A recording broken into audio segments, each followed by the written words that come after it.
Tefsiri Müyesser. En'am suresi. Euzu billahi mineşşeytanirracim. Aşım müşriklar Allah'ni öz layıgıda ulug'lamadı. Çünkü ular Allah'ның insonlardan tanlab chiqarilgan payg'ambarlarga vahiy qilganligini inkor qildi.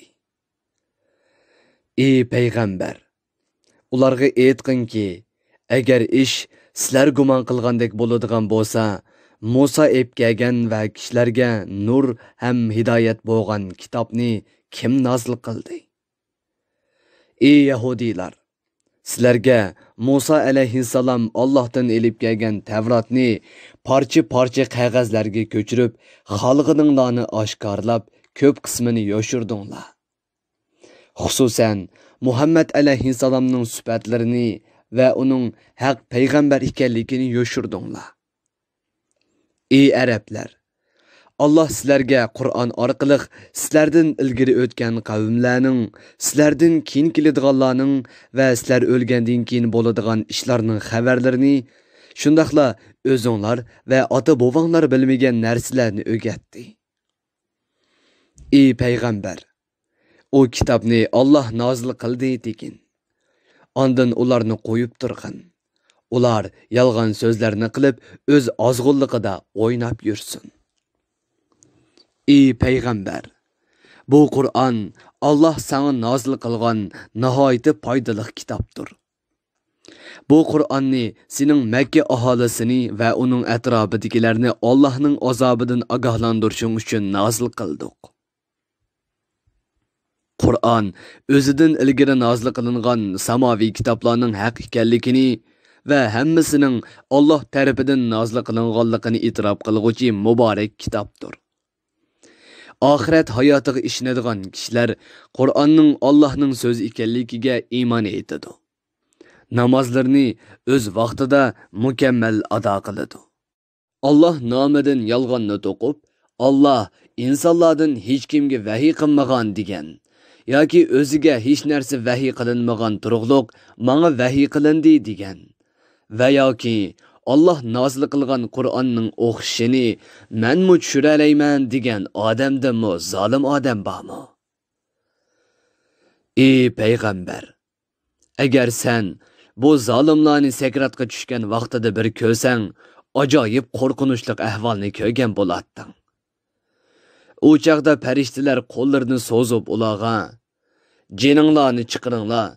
Sizlar Allah to'g'risida noto'g'ri so'zlarni qilganliginglar va uning oyatlarini ko'zga ilmagan, payg'ambarga ergishishdan bosh tortganliginglar uchun bugun xorlig'uvchi azob bilan jazolansizlar" deydi.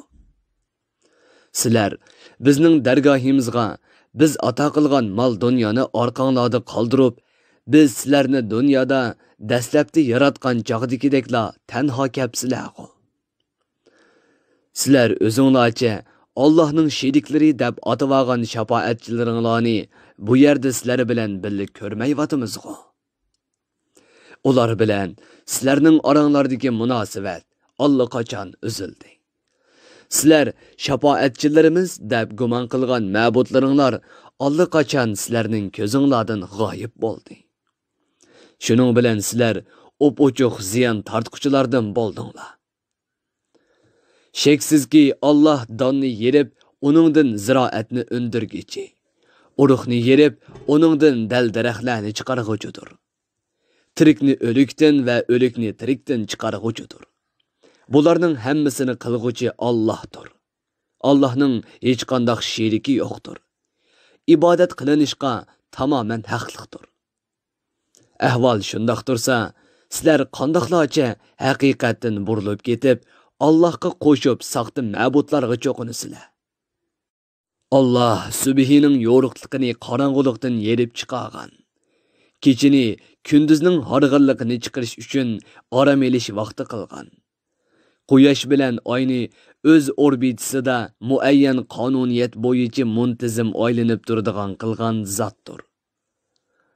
Ana shular podshohlikda yegona, hammaga g'olib, bandalarning manfaatiga munosib keladigan ishlarni obdan bilguchi Allohning o'rinlashtirishidir.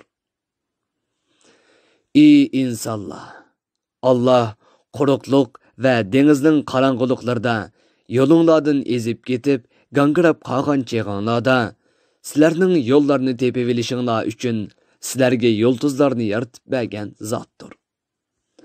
Allah'ni va uning qonuniyatlarini biladigan ilm ahlilarini tafakkur qilsin deb bu dalil paketlarni ana shundoq bayon qildik.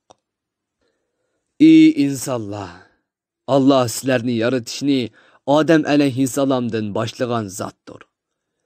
Chunki Allah Odam alayhissalomni tuproqdan yaratdi. Ondan sizlarni uning naslidan borliqqa keltirdi.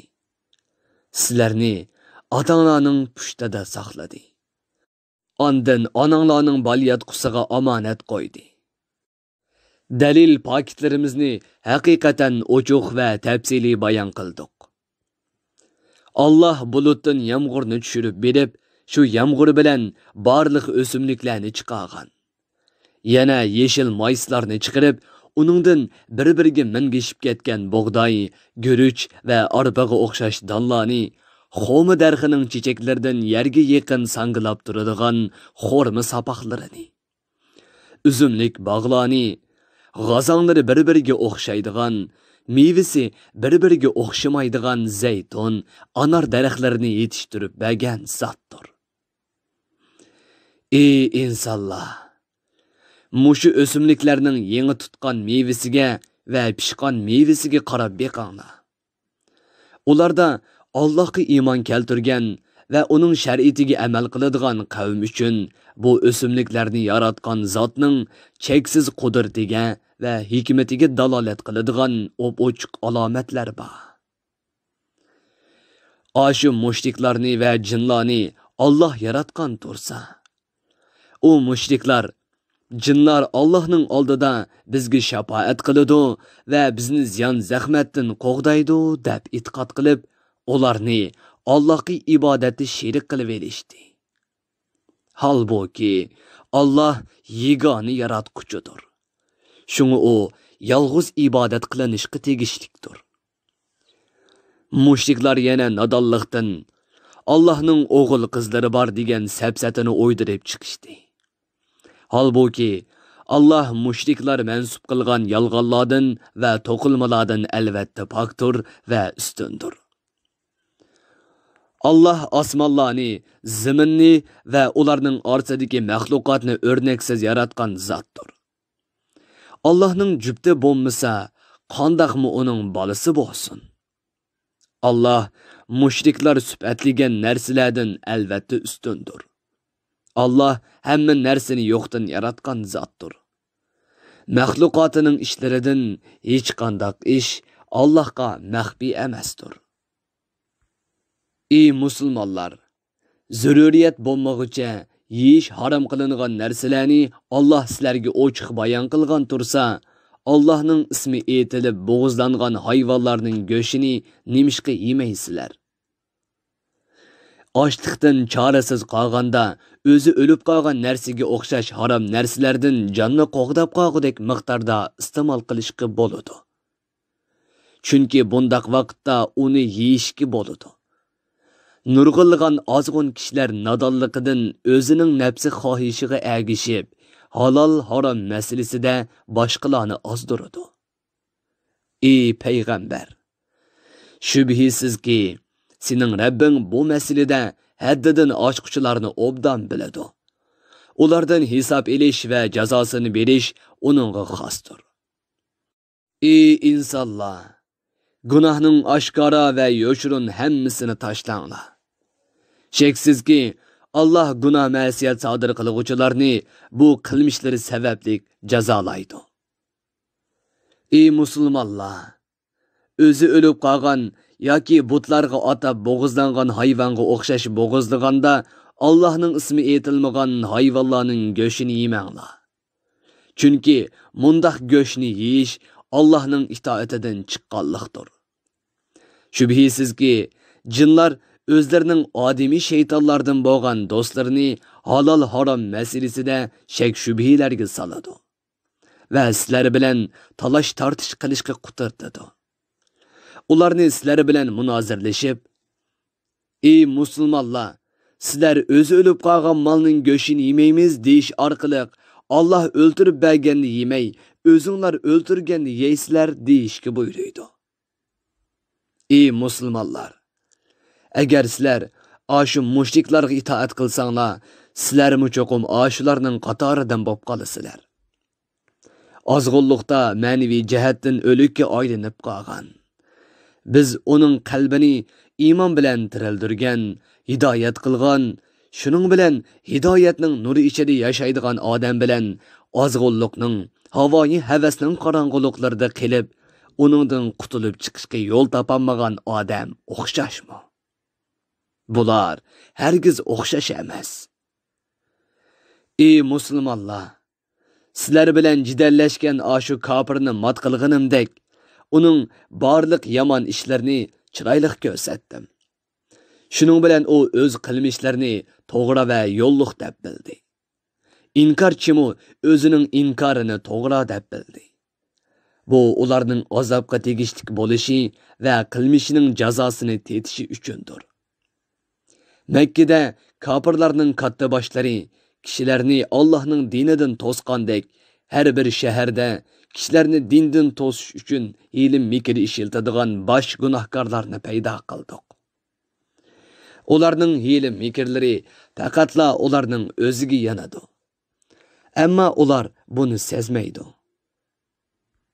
Ashu Makkalik mushriklarga sening haq payg'ambar ekanligingni isbotlaydigan biror ro'shan mo'jiza kelsa, ularning orasidagi mutakabbirlar Allah bizga burun o'tgan payg'ambarlarga bergandek mo'jiza bermaguncha Muhammadning payg'ambar ekanligiga hargiz ishonmaymiz deydi.